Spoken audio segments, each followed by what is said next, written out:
We want justice, we want justice అనుకుంటా అన్నదాతలు ఇట్లా నినాదాలు ఎత్తుకుండ్రు.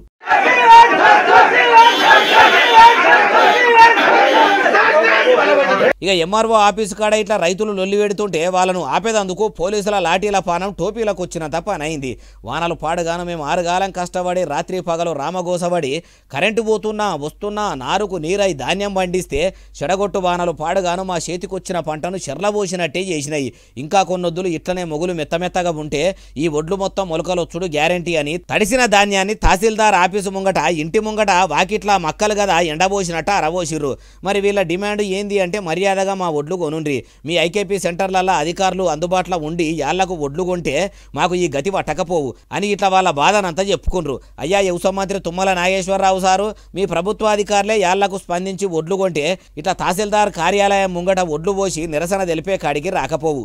ఇప్పటికైనా మించిపోయింది లేదు, తడిసిన ధాన్యాన్ని కూడా కొని అన్నదాతలకు ఆసరగాండ్రి అంటుర్రు ఏ ముచ్చటిన్నోళ్ళు.